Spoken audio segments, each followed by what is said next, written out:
हाँ, ताकि मतलब ये मेरी आवाज ठीक आए, कनेक्शन लूज है ना।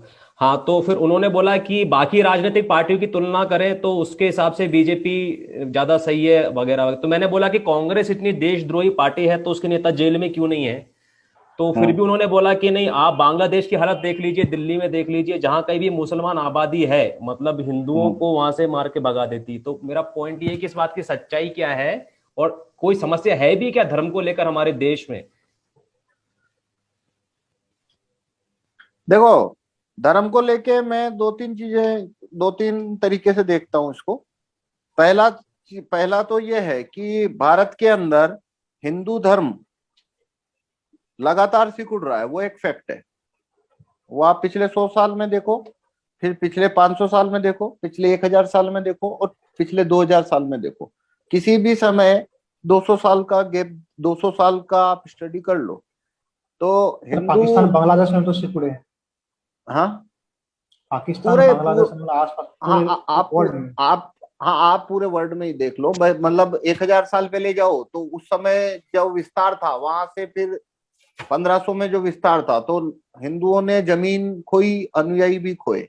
उसके बाद में 200 साल पहले जो विस्तार था, उसमें फिर उन्होंने जमीन खोई और अनुयायी भी खोए, मतलब धर्मावलंबी भी खोए।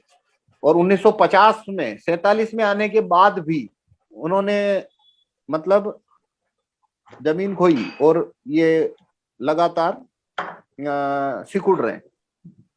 तो हिंदू धर्म सिकुड़ रहा है, और मैं इस हिंदू धर्म, मैं भी हिंदू हूं, तो मैं इसको समस्या की तरह देखता हूं कि भाई हिंदू धर्म के अंदर सिकुड़न नहीं आनी चाहिए, और ये मजबूत होना चाहिए।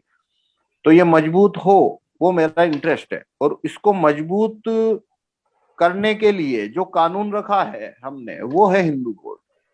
हिंदू बोर्ड कानून आने के बाद में हिंदू धर्म के संस्थाओं का, मंदिरों का, मठों का, आश्रमों का प्रशासन लोकतांत्रिक तरीके से होने लगेगा। जो दान आता है उसका इस्तेमाल हिंदू कम्युनिटी को स्ट्रेंथन करने, उनको मजबूत बनाने, परोपकार के कार्यों में होना होना शुरू होगा। जिससे हिंदू धर्म की संस्थाओं का प्रबंधन अच्छा होने के कारण इस धर्म की सिकुड़न रुकेगी, और हिंदू धर्म मजबूत होकर उभरेगा। तो हिंदू बोर्ड जो है वो इस समस्या को एड्रेस करता है। और ये समस्या नई नहीं है, ये 2000 साल पुरानी समस्या है। तो कोई ऐसा नहीं है कि भाई, मतलब कानून की प्रॉब्लम है वो। बीजेपी, कांग्रेस या कोई भी पार्टी कोई हिंदू धर्म को बचाने के लिए कोई बात बोलती है, जैसे बीजेपी बोलती है हम हिंदू हिंदू धर्म को बचाएंगे, तो मेरा सवाल ये रहता है कि भाई मो, मोदी साहब या योगी जी, वो तो ऐसा तो नहीं है ना कि अमर है, आज है 10 साल बाद तो नहीं रहेंगे, तो फिर कौन बचाएगा। तो बचाने के लिए तो कानून चाहिए ना। तो आप कानून कौन सा रख रहे हो, क्योंकि हिंदू धर्म कोई नया नया तो खतरे में नहीं है, वो तो 2000 साल से सिकुड़ रहा है ना। 500 साल से सिकुड़ रहा है, 300 साल से सिकुड़ रहा है। तो इसकी मतलब इसके एडमिनिस्ट्रेशन में कोई कानून बैठा है गलत। तो हिंदू धर्म की संस्थाओं का जो प्रबंधन होता है, उसमें कौन सा गलत कानून बैठा है जिसको तुम हटाओगे, और कौन सा अच्छा कानून लाओगे जिससे प्रशासनिक प्रक्रिया में सुधार आएगा और हिंदू धर्म बचेगा। तो वो बोलते हैं नहीं, कानून वानून कुछ नहीं है, बस हम बोल रहे हैं, बस हो गया। तो उससे तो नहीं होता है। मैं तो उस थ्योरी में मानता ही नहीं हूँ कि एक आदमी आके टीवी पे आके मेरे को बोलता है भाई मैं हिंदुओं को बचाऊंगा, तो मतलब ऐसे थोड़ी होता है, हलवा थोड़ी है, ऐसा नहीं तो सर होता है। तो तो बीजेपी सर हिंदू धर्म की हम्म, फ्यूचर क्या है सर, अभी आपको क्या लगता है? हिंदू, हिंदू धर्म का फ्यूचर क्या है, आपको फ्यूचर क्या दिखता है? देखो 2050 तक कुछ 25 से 30% आबादी ईसाइयत में कन्वर्ट हो जाएगी। अगले 20 साल, 30 साल के अंदर अंदर 30 साल में भारत की कुछ 25 से 30% आबादी है वो ईसाई धर्म ले लेगी, हिंदुओं की। और अगले 100, मतलब अगर युद्ध नहीं हुआ तो, और अगले 50-60 साल में शायद आधी आबादी है वो ईसाइयत अपना लेगी। तो सर अल्टीमेटली आपको हिंदू धर्म का जो एडमिनिस्ट्रेटिव स्ट्रक्चर है वो इसे रोकने में सक्षम नहीं है। और सर इसका आपको सबूत चाहिए तो 50 साल पहले नहीं, मेरे को लगता है वैसा कुछ नहीं है। 50 साल पहले जाओ, डेटा देख लो। 100 साल पहले जाओ, डेटा देख लो। 200 साल पहले जाओ, डेटा देख लो। पिछले 20 साल पहले चले जाओ, डेटा लेके देख, डेटा बताओ मेरे को पिछले 20 साल में 47 का डेटा ले, अभी का डेटा ले, हिंदू बढ़ा कम हुआ, जमीन कम हुई बढ़ी बढ़ी, आपको खुद को दिखेगा। 30 साल पहले जाओ, 20 साल पहले जाओ, आपकी मर्जी पड़े जब जाओ, पिछले सेंसस में ही चले जाओ, वो रुकने वाली प्रक्रिया नहीं है, क्योंकि कोई इतना नई चीज नहीं हो गई है। हिंदू सर धर्म आपको का लगता है कमजोर कि होने का फ्यूचर क्या में करना सिल्वर हो इतना? सकता है? एक मिनट रुकिए। देखो मैं एक सर, बात बताता हूँ, भारत में कांग्रेस ने शासन किया, ठीक है, मैं कह रहा हूँ कांग्रेस की जगह 1947 में आप बीजेपी को पीएम बना, मतलब बीजेपी सत्ता में आती, तब भी हिंदुओं की दशा आज भी वही होती। सपा बसपा कोई भी पार्टी कुछ भी आने दो जाने दो, कोई फर्क नहीं पड़ने वाला है, बीजेपी बीजेपी कुछ नहीं होने वाला है। कानून सुधरेगा तो हिंदू धर्म बचेगा, कानून नहीं सुधरेगा तब तक ये हिंदूवाद को बेच के वोट लेके सत्ता में आके निकलते जाएंगे, इससे कुछ नहीं होता। अच्छा, तो सर हिंदुत्व को खतरा ईसाइयत से ज्यादा है या मुस्लिमों से देखो, अभी जब वर्तमान भी में? वर्तमान में तो जी जी। जब भी शुरुआत में, जब तक ब्रिटिश भारत में नहीं आए थे 17वीं सदी तक, तभी तक जो कन्वर्जन हो रहे थे वो हिंदुओं के कन्वर्जन हो रहे थे मुस्लिम की तरफ, क्योंकि कॉम्पिटेंट जो धर्म था वो मुस्लिम था। लेकिन अभी सीन चेंज हो गया है। अभी क्या है, जब से भारत के अंदर 1991 के बाद से जब से बहुराष्ट्रीय कंपनियां आ गई, मतलब WTO समझौता हो गया और FDI आ गई, तो FDI आएगी तो साथ में मिशनरीज भी आते हैं।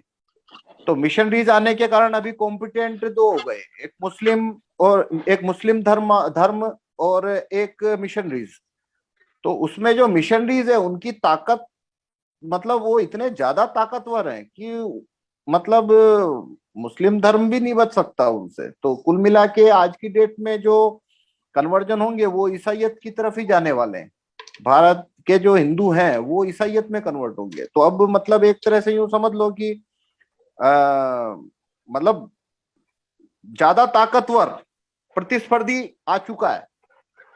तो अब, और वो इतना ज्यादा ताकतवर है कि वो मुस्लिम धर्म अब भारत के मतलब हिंदुओं को टेक ओवर नहीं कर सकता। अब वो सब मिशनरीज की तरफ ही जाने वाले हैं, मतलब मुस्लिम खुद भी मिशनरीज की तरफ चले जाएंगे, उतना हो सर जाएगा। हिंदुत्व, हेलो सर आपको लगता है कि फ्यूचर में सिविल वॉर हो सकता है इंडिया में?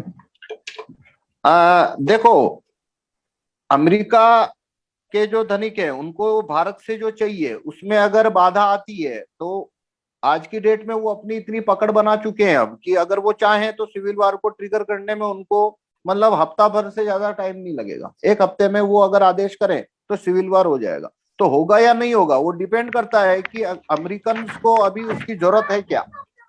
अगर जरूरत लगी उनको तो हफ्ते भर का काम है, हफ्ते भर में वो सिविल वार करवाना चाहेंगे तो करवा देंगे। उतना वो प्लाट बना चुके हैं भारत में अब।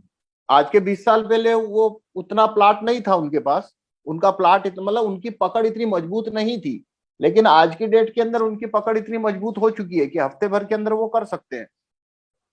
मतलब करना क्या है, असम के अंदर देखो अभी उन्होंने न्यूज चैनल सब डिवाइड कर दिए, मतलब हिंदुओं के न्यूज चैनल अलग बना दिए हैं, मुस्लिम के अलग बना दिए। मतलब कोई अखबार में छाप के नहीं बनाए, पर उन्होंने 2014-15 से पूरे न्यूज चैनल और अखबारों को दो धड़ों में डिवाइड कर दिया था कि भाई तुम वैसा प्रसारण करो जो सरकार के या बीजेपी के फेवर में है, तुम वो करो जो तुम इसके फेवर में।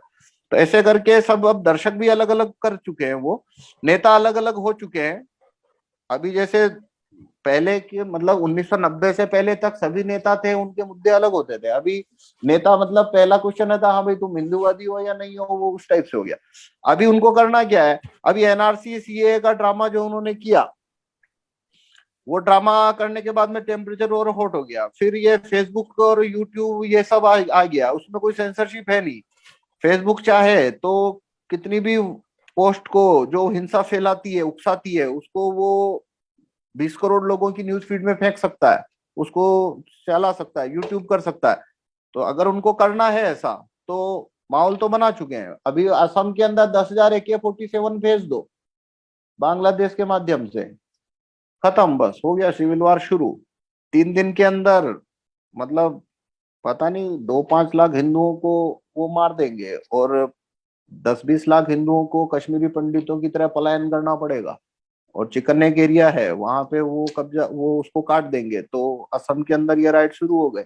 बाद में बंगाल है, वहां पे वेपन भेजना शुरू किया। तो बंगाल, असम और ये पूरा हिस्से के अंदर बड़े पैमाने पे कत्लेआम शुरू हो गया। उसको देख के आपके दूसरे राज्य राज्य है, वहां पे भी शुरू होने की संभावना हो गई। बाद में वो मीडिया का और सोशल मीडिया का इस्तेमाल करके जहर डालना शुरू करेंगे कि देखो उन्होंने ऐसा किया, अब हम ऐसा करेंगे, उन्होंने ऐसा किया, हम ऐसा करेंगे।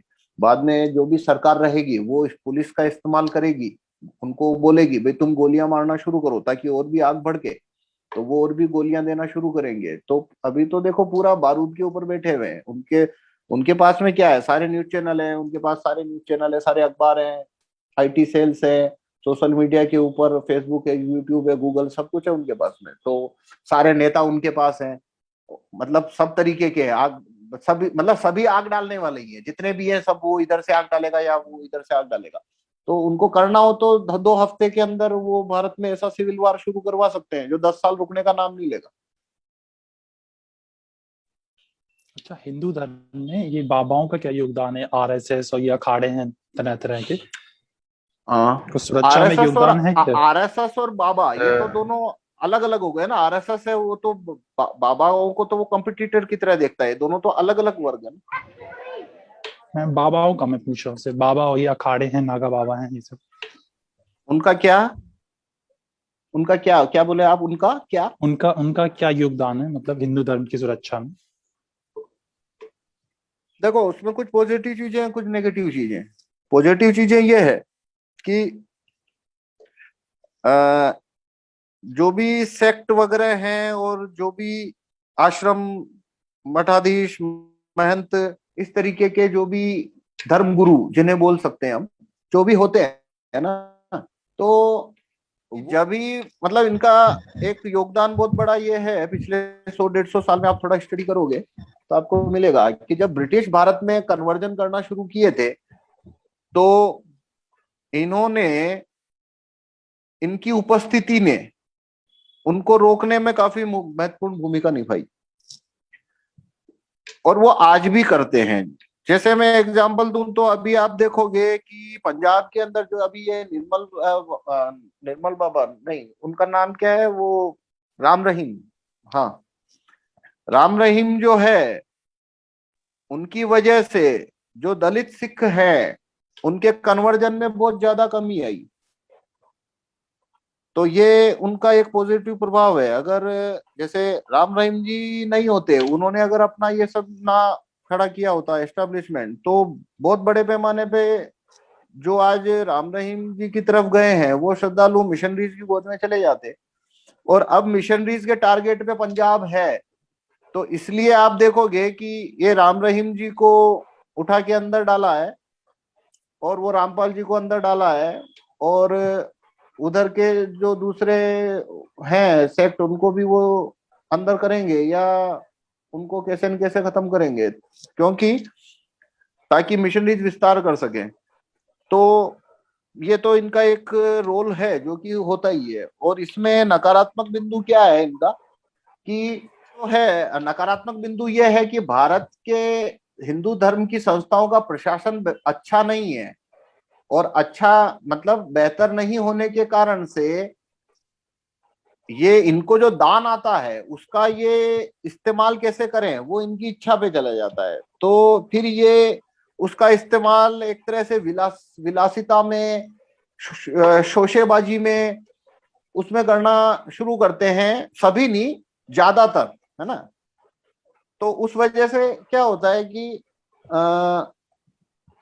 उस वजह से उसको लेके कोई न तो कोई नियम है, न कोई कानून है, न कोई कोड है, और ये कोड बनाना नहीं चाहते जो भी बाबा और ये होते हैं मठाधीश या मुनि वगैरह, ये चाहते हैं शक्ति इनके पास रहे।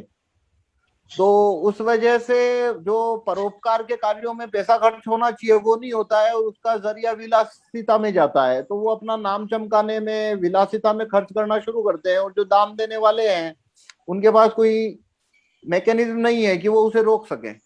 तो ये इसका नकारात्मक बिंदु है। बाद में सोसाइटी के अंदर वो सब एक तरह से नेगेटिव लाइट में दिखता है, और फिर पेड मीडिया का इस्तेमाल करके और इनके खिलाफ में अभियान चलाना, जहर पैदा करना सोसाइटी में, वो उनके लिए आसान हो जाता है मिशनरीज के लिए। तो वो सब चीजों को हाईलाइट करके दिखा के और इनको गिराना उनके लिए इजी हो गया। तो मिली जुली चीज है, प्लस भी है माइनस भी है। हिंदू बोर्ड आने से ये समस्या का समाधान एक ही दिन में हो जाता है।